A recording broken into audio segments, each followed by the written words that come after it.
Good morning. I'm Liz Ward, and it's my absolute pleasure to be bringing you the Digital Discovery Show today. So, Digital Discovery Show, this is where we bring you real stories from the front line of small businesses who are using digital in really smart ways. This is brought to you by Navii in partnership with Tourism Tribe.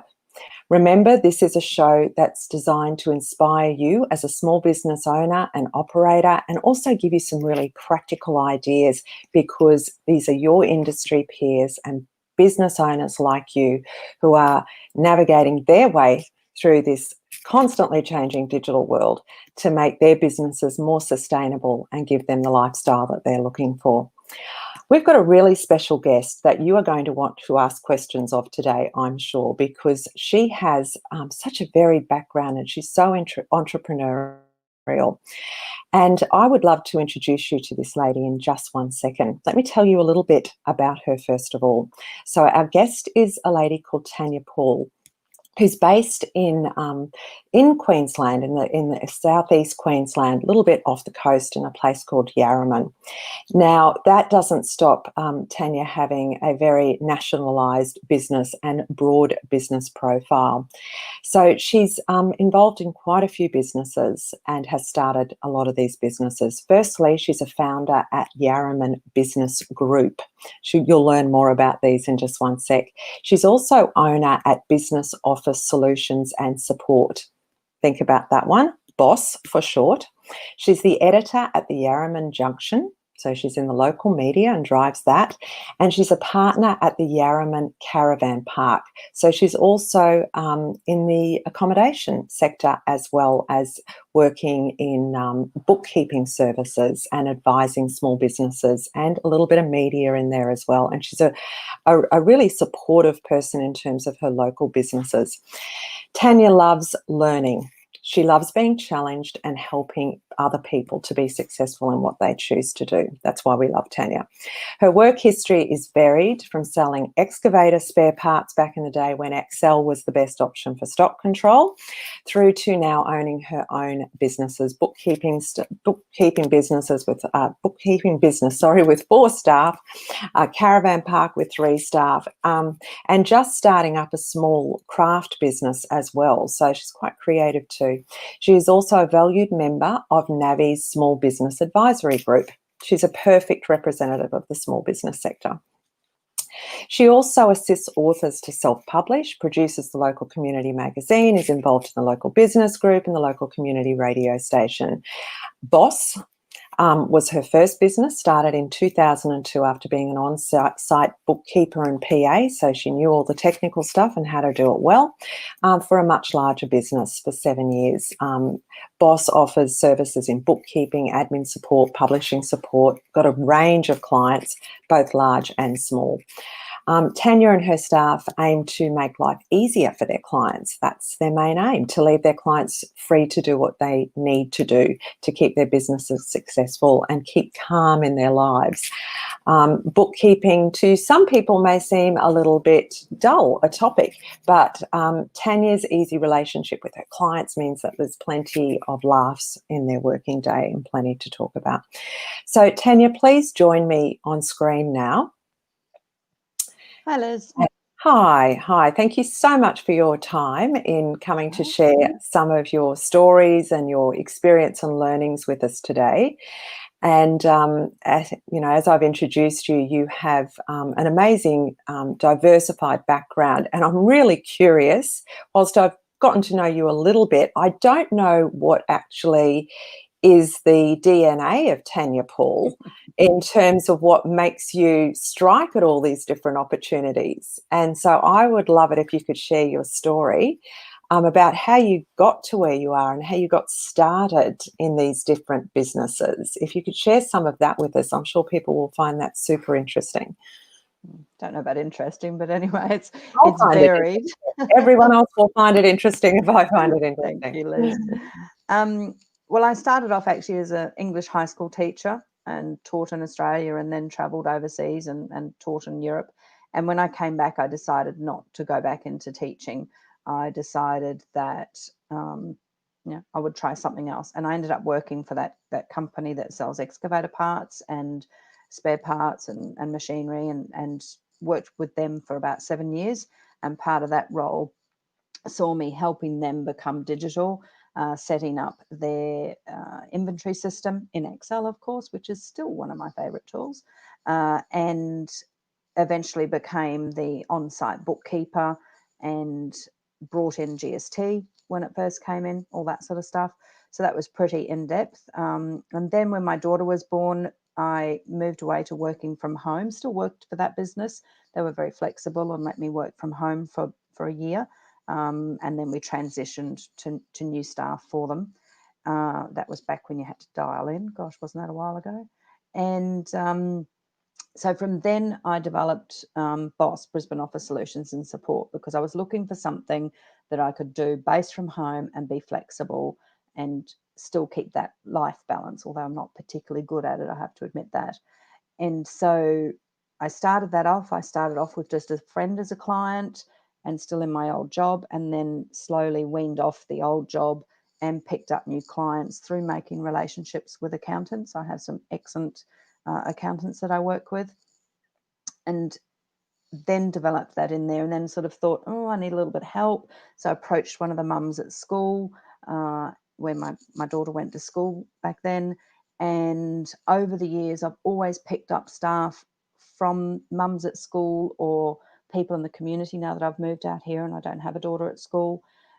And the whole business has been developed around those two parallels, the helping the clients and sorting out their things and making their life calmer, but also very strongly working around my staff who have generally been mums with needs to go to school and pick up children and do all those sorts of things.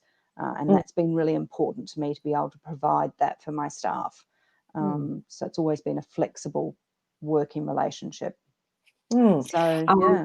Yeah, that sounds like you appreciated your flexibility, so you made sure that your staff did as well. And there was something else you said in there, it really made me think about, I've had this conversation a couple of times this week, interestingly, with people who are quite entrepreneurial about how they say to me that one of the main reasons that they have been able to start and grow businesses has been the relationships that they've had with people. And I heard that in your story then as well. So there's been the bookkeeping business, there's been other businesses as well in recent times. So have you found all this energy and drive in the last, 10 years? Has it sort of come in a flurry, or? No, I've always been someone who achieves best when I'm busy. I like to be doing lots of different things. I was just saying to someone the other day that I don't think I could ever be someone who works for the same company every day and does the same things. And this is the 50th time I've done this, because while in the bookkeeping business you do the same style things, it's different every time you touch a different client, a different situation, a different industry. And use a different tool to do it. So, there's so much movement and flexibility. And part of moving out to Yarraman, so we were in Brisbane, we moved out to Yarraman, which is about 2 hours inland from Brisbane, for family reasons, to do something different, to live somewhere different. And it was a good test to make sure that BOSS can continue to operate no matter where I am, because I didn't want to be tied down to having to be somewhere. And it's been interesting because that move was the first real level of testing the remote work, but my girls in Brisbane still went to the office and I had my office here. So it was a halfway house. And then COVID was actually the final lesson that, hey, you can do this wherever you want to. And it forced everyone to realise that they could. So we then took that to the next level, and now everybody's totally remote. Yes. It's great that you had that foundation, though, isn't it, Yes. to build on. Yeah. So one of the reasons that we are so impressed with what you do is you have really continued to adapt to technology. You mentioned in your story just before about, you know, when dial-up was the thing for internet, when Excel was the thing for stock control, and it's still one of your favourite programs. And, you know, I think there's got to be a special club for the girls who love Excel, I'm sure. Yes. That's right. That's right. So you're obviously quite solutions focused. You chase down solutions. So I'm interested in the psychology of that and how you continue to find the new tools and solutions.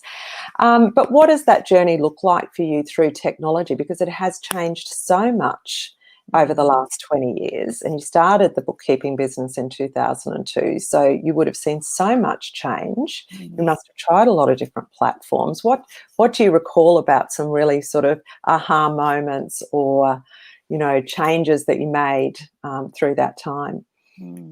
I suppose one of the things with bookkeeping is you're kind of tied down to your core packages that you use to, you know, process your bookkeeping itself. So your MyObs, these days your Zeros, your QBOs, or whatever. And certainly in my first job, when I was working for the larger company, I implemented their first their first IT-based inventory system and payroll system. And it was a mammoth, you know. Nothing was cloud-based, of course, and, you know, the cartridge backups and all that sort of thing. So going from something like that through to then using MyOb, and there's not been a great deal of change, I think, until the last, and time gets away from me, maybe 5-6 years or so, when cloud-based accounting came back in. So you have your core accounting support packages, but then you have the other things that help you stay organized and help you, you know, get coordinated. And that hasn't changed much until the last couple of years in my life anyway. And knowledge of that has come from being part of groups, being part of Tourism Tribe, and attending things like this and listening to people go, oh, did you know you could do this with the blue widget and that made the green widget do this, or whatever. You know, you can't live in a vacuum. You can't just discover these things when you wake up in the morning. You've got to go looking for them or be open to them. So for me, it's a little bit easier because, you know, I love looking for things. I love discovering new technology and playing with new toys. But the best sort of openings have come from where someone else has shared and given things. And, you know, it never ceases to amaze me what is on YouTube, for instance. Do you realize how much time and how giving people are on YouTube, that they will just do a YouTube session that will help me do something in my life? So YouTube to me is a great thing, because you just look something up and figure out how to do it. So, you know, to me, it hasn't changed much until very recently, in the last 5 to 6 years, when cloud-based sort of stuff has really come on board. I think it was dogged down for a long time. So has that made a big difference then to your business in terms of those cloud-based tools? And what would some of those favourites be of yours, or some that you tried and retired and gone to new ones? Tell us about those actual tools. Well, the thing is, there's lots of tools, and, you know, you've got to remember that what I choose to use and what I choose to use in my business are not necessarily the best. They're just the ones that I've come across and that I've spent the time to make work for us. So there are plenty that I have heard of that I would love to try and I don't get a chance to, or my staff would kill me if I kept switching from, you know, major tools to others. So Trello for a start. That's thanks to Fabi. Just love it. Love using Trello. Love that it's visually appealing, and easy to organize. So if no one's used that, definitely have a look at that. And we've now converted to trying to integrate Trello into other software that we use. SharePoint is a big one. So we converted, all our data was generally on Dropbox so that we could share it around our different locations. And we moved all that to SharePoint, using SharePoint and Office 365, so that gave me the opportunity to think about how how we were not just storing our documents, which we have all of our digital documents for our clients, but for separating how I thought about my own business. So it wasn't just in one area, but SharePoint allows me to have 4 or 5 basically intranets, internal internet sites that my staff can access. So we now have something just for our training, and so they can open up that site and there's material for them about training. It's visually appealing. It's nice to go to relatively. We have something then that's just about our business. So the running of our business, which is quite different from the doing of our business. And then we have our client hub or point or site. So moving to SharePoint in the last, I guess it was a year ago, maybe 2 years ago now. Again, I'm useless with times. Has really changed things a lot for me. I've really enjoyed doing that. It's been frustrating because getting the technical advice on how to do that has been difficult, and I can see that it would be a difficult thing for some people to do. But definitely, so Trello, SharePoint, I use Canva and everything. And even in bookkeeping, I use Canva. I use it more in the caravan part because it's a presentation tool. But I find that when and this is probably my teacher training coming in, I'm really picky about how I send information to clients. We all get these emails with streams and streams and streams of words. And I'm finding more and more and more, they read the first 2 lines and that's it. It's just they're busy. They don't get to the rest of it, or it just becomes too overwhelming. So that's where I use Canva to create little, it's like a Facebook post, I suppose, that will go in an email to them. They won't look at Facebook. That's not the relationship I have with them, which is why if anyone checks our boss Facebook page, you won't see anything there. But I send visuals that we use Canva for to create. I'm just trying to think what else there is. SharePoint, Trello, Canva, and Adobe. So Adobe is another amazing tool that we use. And how are you using Adobe? For signatures mostly, for creating forms, for signatures. And again, because I get really frustrated when the ATO, for instance, creates a declaration form that is hard to get through, hard to understand, hard to use. And, I remember back in that company decades ago, one of the bosses saying to me, well, how did you, where did you find this P&L? And I said, well, the data is obviously yours, but the layout is mine, because how you communicate this boring stuff to people makes a big difference. If you set it out correctly and you communicate it clearly, then you're saving them time. They can immediately look at it and go, oh yeah, boom, boom, thanks, that's great. And so Adobe's good for recreating forms and things that I don't particularly like how they may have already been created. Now, that doesn't mean there's not another tool out there or another website or something else that other bookkeepers don't use that's as good. It's just where my choice is at the moment. Absolutely. So how many Trello boards do you have? Have you lost count, or have you just got a few that are really essential? I'm not going to tell that secret. Lots and lots. It's just incredible. And I was talking to Fabi the other day, my next challenge is integrating it more with SharePoint and with my email. Yes. There's magic that can happen, but I'm trying to get there to set it up. Yes. Yeah. And do you find you're doing these, like learning about these new technologies, or playing with Zapier as an integration tool, or whatever you're going to use at late at night, sitting on the couch, or is that the life of a solutions-focused entrepreneur? Yeah, I think it has to be, because, and that's where it's difficult. Your piece of advice to everybody is this balance that I talked about before, and trying to do that. But of course, that doesn't always happen. And I find myself coming down here. I'm down in the house in my not work study, to try and pick up those things and just look at them quietly. And I enjoy doing that, but I have to be careful that I don't do it every night and all the Yes, way up till bedtime, because that's just silliness. So, that's right. That's but exactly it's the right. quiet time, isn't it, when you can do that? Certainly for me, because I'm running the caravan park at the same time. So during the day, it's harder when I have reception happening and staff around to do that sort of thing. Yes. People who are listening to this, I'm sure they can relate. And please comment to us if you can about the life of a small business owner and how you many things, you have many roles. And I can certainly hear that in your story, Tanya. And I think one of the things that's striking me is that you understand the importance of communication being effective. So you understand that using some visual aids is really important to get the message through quickly.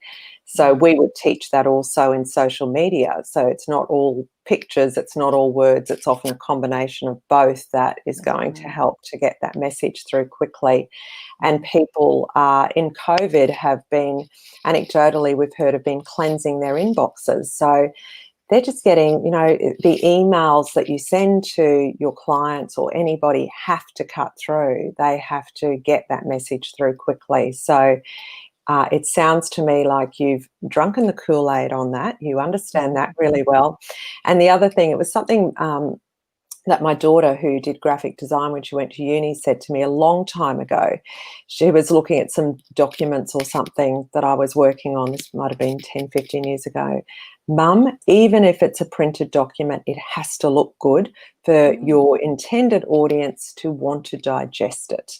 That's so right. I think that there would be people in business who, may not have sort of completely understood that even a normal printed document needs to look great to be able to get that message through.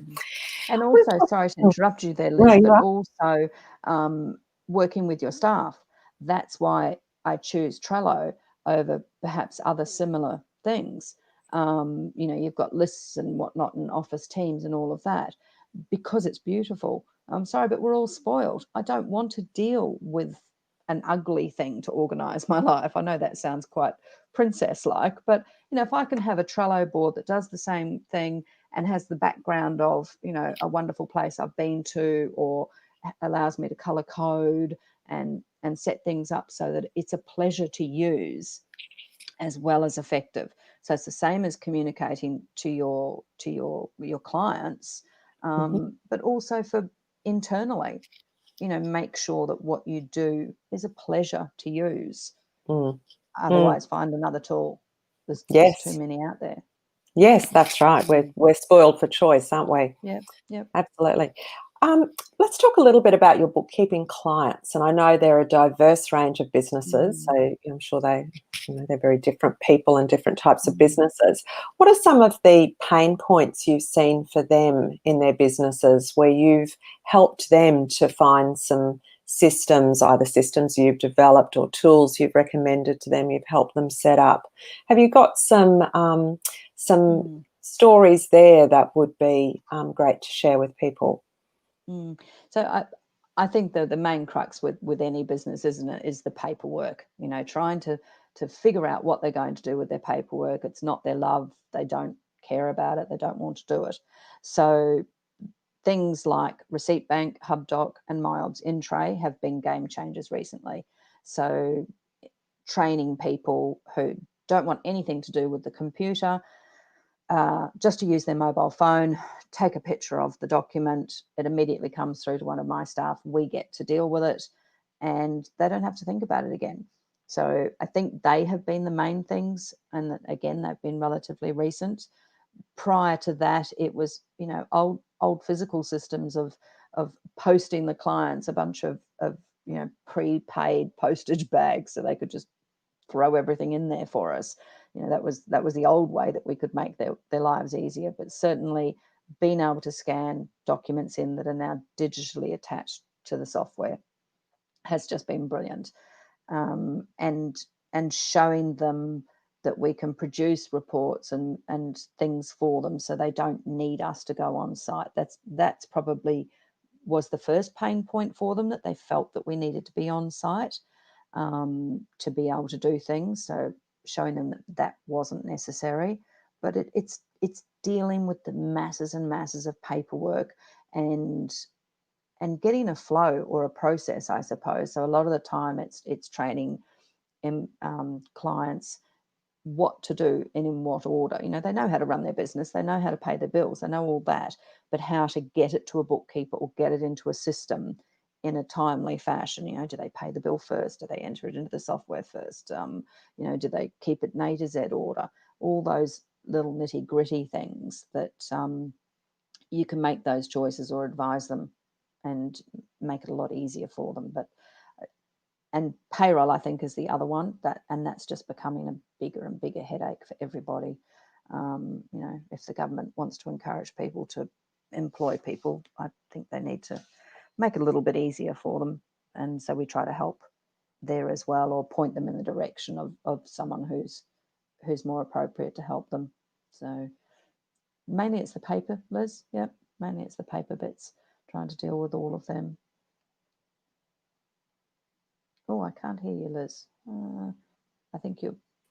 All good. Sorry about that. Have there been some particular digital solutions to the paperwork issue? Like, have you introduced them to SharePoint, or I know you've got your HubDoc and, you know, using their phone, but within their own businesses, have there been some things that have stopped for not you? generally, not generally, because most of my clients, they're either big enough that they were already using SharePoint. I've got a couple there, or that it's just not appropriate to them, that they'll use something like Xero, and that produces their invoices, and they've learned how to put their, you know, I train them on how to produce their sales invoices themselves and send them out, etc. Or they're so small that they might use a mobile-based invoicing system that integrates with Xero for us. So it's really the big game changer for me, for my clients, has been the scanning of the documents, so that we don't have to receive, you know, bags and bags of paperwork, and it makes it easier for them. The death of the shoebox. Oh, and also what you would have encountered was the fading of receipts over the last 10 years with the print technology and the paper that they use out of the FPOS machines. They just fade anyway, so they have to understand how that's legal. You know, you have to keep your document for so many years, but it's legal to print it on a piece of paper that fades. I just don't understand. Go figure that one. I had a meeting with a fellow very senior in the ATO not that long ago in the small business area, who was saying that their research shows them that businesses who are using electronic accounting systems like Xero and MyOb, etc., so small businesses, they are less likely to get into financial strife.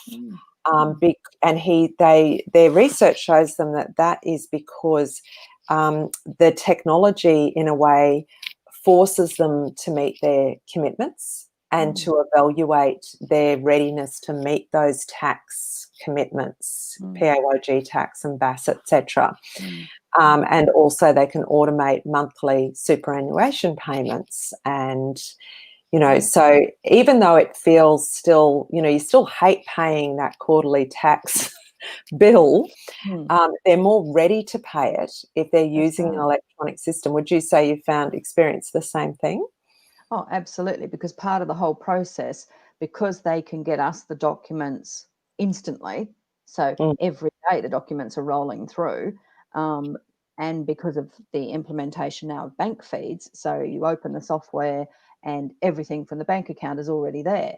So our bigger clients are updated daily and given reports daily. So he knows exactly where he stands. Whereas in the old days, pre-digital, he would have had to have waited till the end of the week or the end of the month to get updated figures and things like that. So certainly, I totally agree with what that ATO rep said, that being digitally capable and doing your best to stay up to date with suitable digital tools means that you're going to get much more up-to-date information So an bank. ideal, yes, yes. So I think what you're saying, an ideal situation is a business on a daily basis knows what their cash position is at the bank. They know what anticipated payments are coming into them. They know what their outgoings are going to be. So they can do, if they had to, they would have a daily cash flow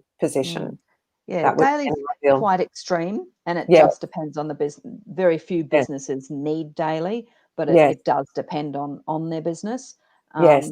But certainly, weekly is a fabulous thing for them to be able to have. Mm, mm, mm. So they need to be getting all of those documents uploaded. They need those bank feeds. They need to be able to be paying that superannuation payment Yeah, monthly, get it out of the yeah, way, and know what their tax commitment is going to be, which means that everything's reconciled. that's right. There's nothing Yes, missed. There's no scary, unknowns. frights, unknowns. Exactly. Thank Yeah, you. that's Yeah, right. yeah, That's yeah, exactly right. yeah, Yes, follow the money. Follow the yeah, money. yeah, That's and it. keep it That's it. tidy. Keep Yes, it for tidy. sure. For sure.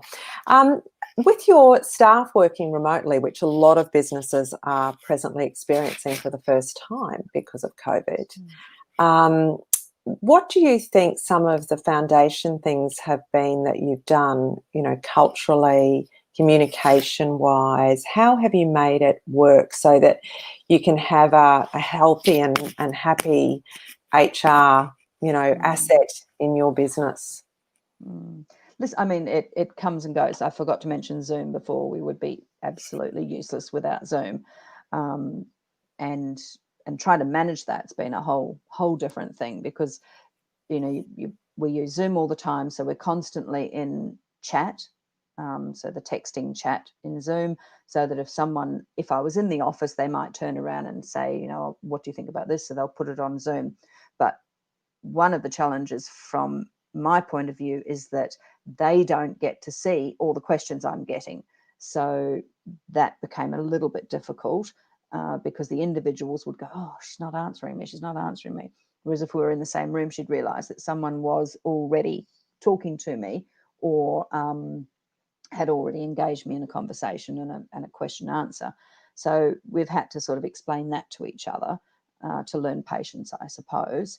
And then listening to the staff and figuring out how it all works. So not just what we set up in SharePoint and what we set up with our processes and our tracking of our processes, but implementing morning Zoom meetings. So just 5-10 minutes most mornings, sometimes longer, where everybody gets a go. Now, this was one of my girls requested this. I was only doing it sort of twice a week, and they felt that they would rather it was every morning. I was worried that I was having every morning meetings for the sake of it, so I was cutting back on them. But they requested that every morning we all just meet in a Zoom meeting. We quickly say what each of us are planning to do that day, remind each other of the deadlines, offer to help. So put your hand up. You go, oh shit, look, I think I'm going to need help with this. Is someone able to help with this particular task? I've run out of time.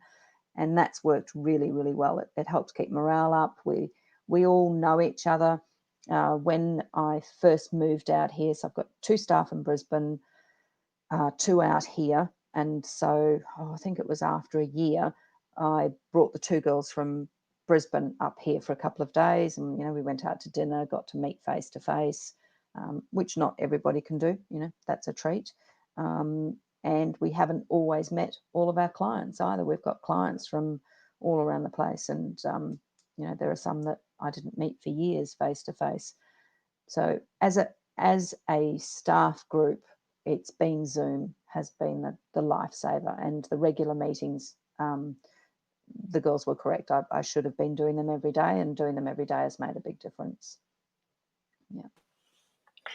We're the same with Zoom. I mean, we were using it so much even before COVID for our training and daily Zooms as well. But the world's gone mad for Zoom. And I think if you had $1 for every time you've heard you're on mute, that would be great. And can you imagine, like, they reckon the number of downloads of Zoom in immediately when COVID started. In April, it was more than their entire 5-year period after launch, the number of downloads. Yep. So it's made a big difference to the world. yes, it has. It has indeed. So, and can you imagine if we didn't have it in COVID? You can't even imagine it, can you? Yeah. If COVID had occurred, only a couple of years ago, it would have been a completely different social and emotional situation. Totally. Absolutely. I would love to hear about what you think are the things that challenge people. This could be from your own perspective in going digital, adopting digital. What do you think are the challenges, or what's held you back in the past, or you found difficult, or maybe even from your client's perspective? What do you think is causing people difficulty sometimes in adapting to technology? We all know it's very fast, the changes, as you say, particularly in the last 5 years with digital in the bookkeeping sector.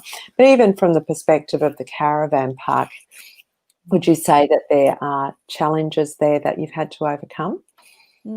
I think time is the first one. That's what we all say, isn't it? It's the time and energy to make a change that you have to make. So caravan park's an excellent example. We bought the caravan park 3 years ago, and it was still on the great big red books, where you wrote in everybody's bookings. And we purposely kept it like that until we got a feel for the business, and we got a bit more of an understanding of the business before we implemented an online system. But then implementing an online system, well, now that it's done, it's absolutely fabulous, and I don't think I could live without it. But the transition was exhausting. The research into which system should we choose. Do we go with this one? Do we go with that one? No one ever sets up their quotes or their presentations so that you can compare apples to apples. So you're trying to figure out why this one's different to that one. So it's the time and the energy is the first thing that slowed us down to actually making a decision. And I think that one of the things I've learned, and it's the same in the bookkeeping business as well, is any decision's really a good decision. It's not making the decision that's painful. So make a decision, run with it, because most of the tools out there are brilliant. Nothing's ever going to do exactly what you want it to do. Nothing's ever going to organise your staff to do things on time. Nothing's ever going to be absolutely perfect at booking your guests into your caravan park. But it'll come close. It'll be better than what you had, and at least you're trying. And if you make a decision and implement something, then you can actually make that next decision and take the next step. But you can't decide in your head and try and extrapolate what it's going to be like. You've just got to do it. And I think that was a decision I had with someone the other day, a discussion I had, might have been with Fabi, about sometimes you can organise yourself until you're blue in the face. You can research until you're blue in the face. But sometimes you've just got to go, oh, hell, let's just go with that one.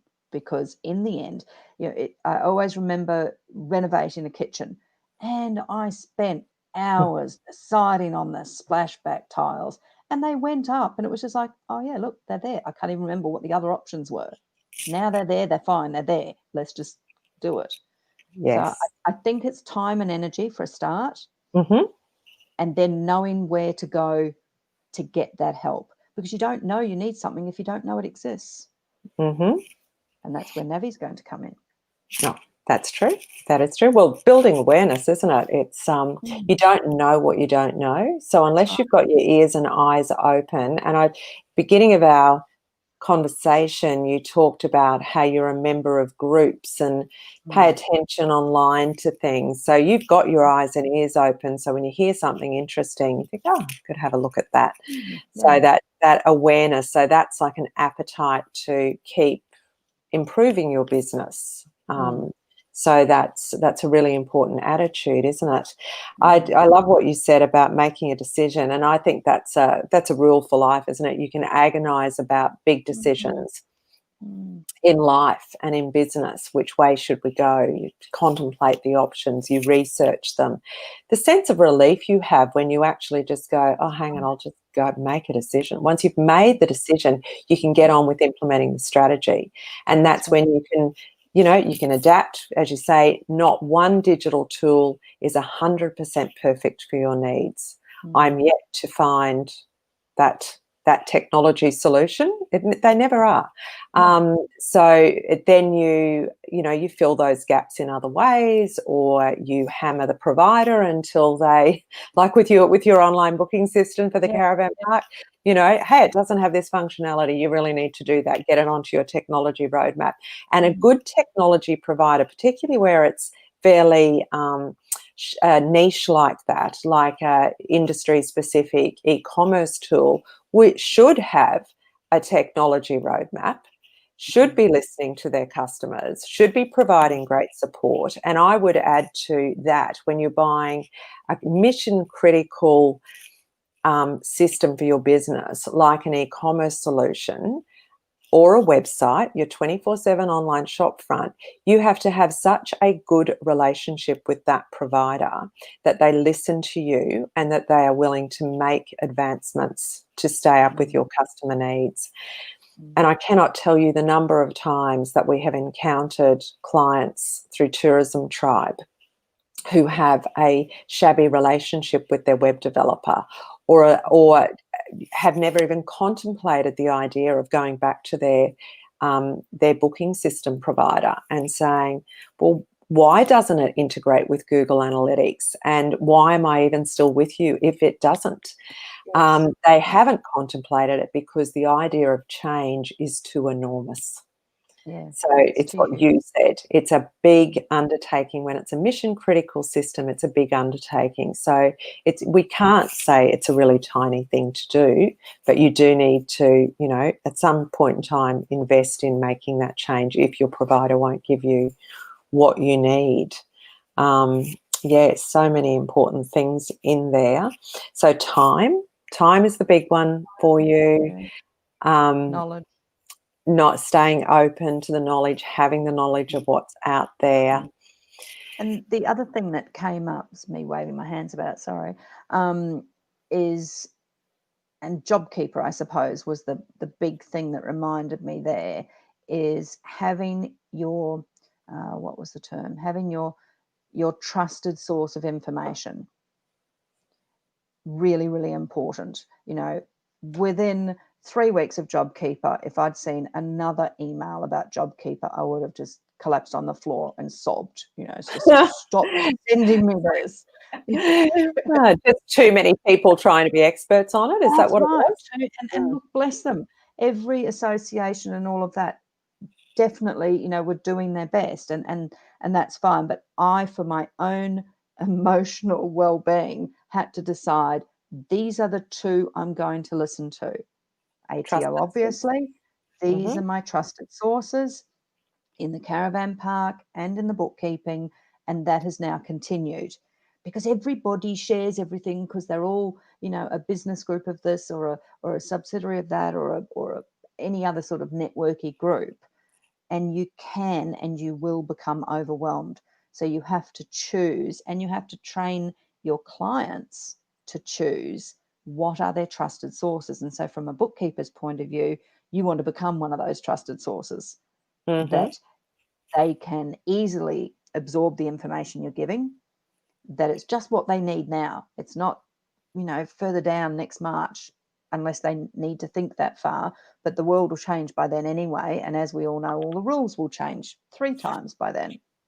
So it's learning who your trusted sources are and sticking to those. And that's the same when making your digital choices as well. So, maybe not listening to your mate down the road who hasn't worked in 10 years, over a beer about what your website should look like. If he's not digitally savvy himself, he's probably not the person that you would listen to. And sometimes trying to explain that to people, you don't necessarily need to listen to an absolute digital expert, perhaps, but you need to think about who you're listening to and who you're taking advice from. Yes. And that was your third point before, was where are you going to go for more help? So where is that trusted expertise and knowledge for more help, and making a decision around that. I just love that, though, about the website, as an example, because everybody sees themselves as an expert in marketing. Just love it. And which they kind of have a right to be, because they're a customer of someone somewhere, but they're more than likely not your ideal customer. So they're probably not the one you should be using as a member of your focus group to tell you what your website should look like. And as you say, probably not someone who knows the capability of website development, design, content, marketing, digital technology. But yes, but sometimes we want to hear what we want to hear too, don't we? So being challenged, I think, is a really important attribute to have as a business owner, is encouraging people around you who will challenge you, and accepting that you can never know everything. And I think in the digital economy that we operate in now, there's no way you can know everything, because it's moving so quickly. So, you need... That's what you need to remember. Sorry to override you, but yes, all businesses, I think we just can't afford to be arrogant, and that's what it is. It's arrogance. If you think you can stop now because your website's fine, your social media is fine, your staff are fine, your processes are fine, because they should continually evolve. I mean, my caravan park website, there is so much more I need to do on that.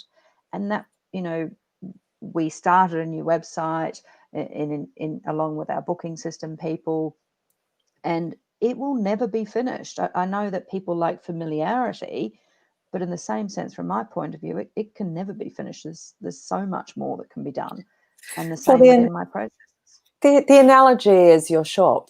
If you, if you have a retail store and somebody walks into it, when that shop has not had a thing shifted in it for 10 years. You can tell straight away. You can see the dust circles around that bottle of shampoo, whatever it is.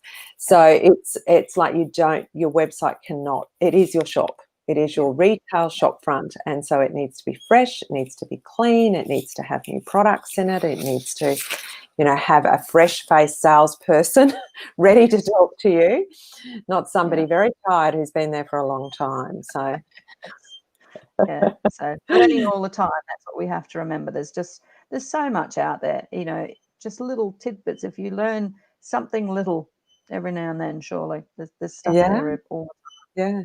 So that's a nice place to end our conversation, is on your key takeouts, I think.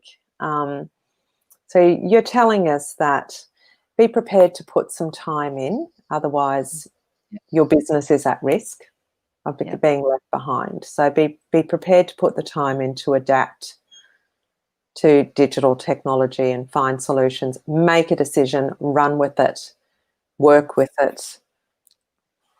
Thirdly, work out where your trusted advisors are and the expertise that you're going to rely on.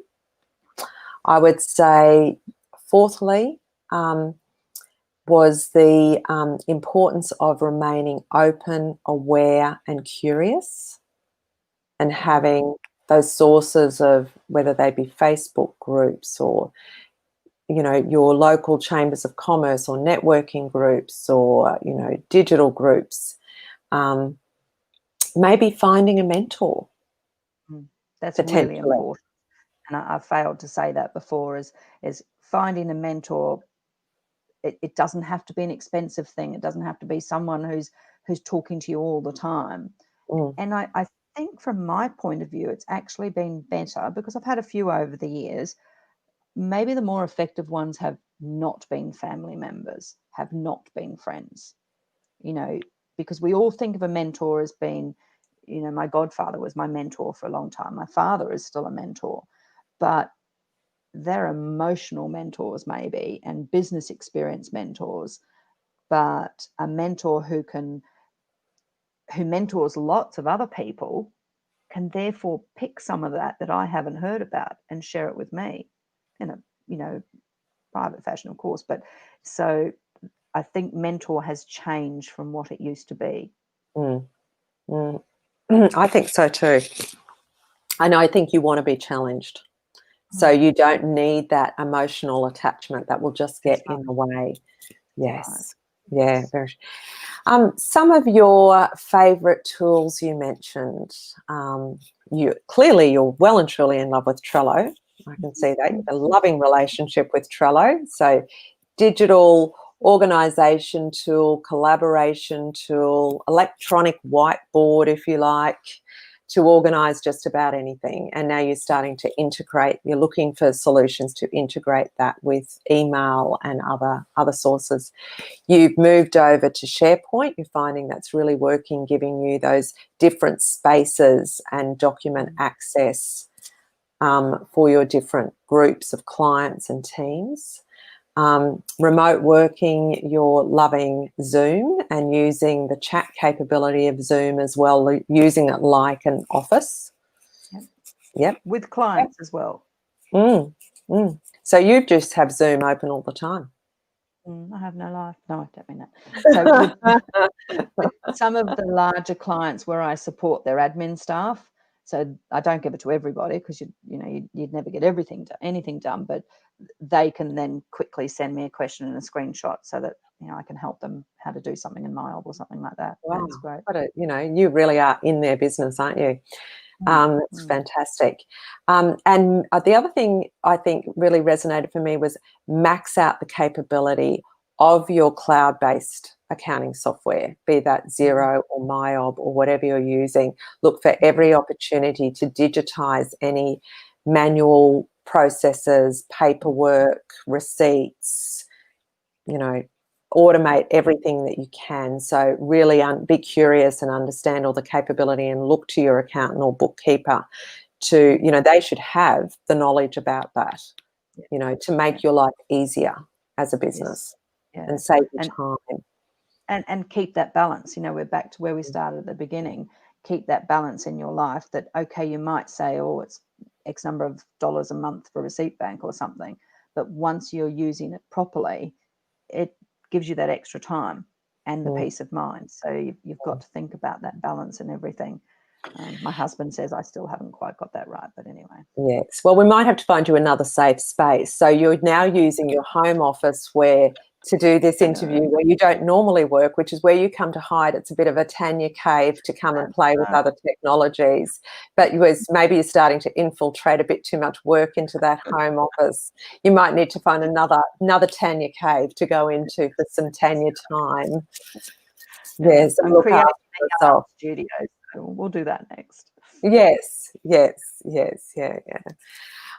Tanya, it's been an absolute pleasure to hear your story, and thank you so much for sharing what you're doing and your experience with others who'll hear this, and lots of people will love this interview and get some great ideas out of it. So we really appreciate your time and willingness to share. Good luck with the new art startup. Thank you. Yes. Something else. Yeah. Fabulous. And we look forward to continuing to have you in our circle. It will be great. All right. Great. Thank you, Tanya. Thank you, everybody, for listening. We'll see you in the Digital Discovery Show soon again. Bye-bye, everybody.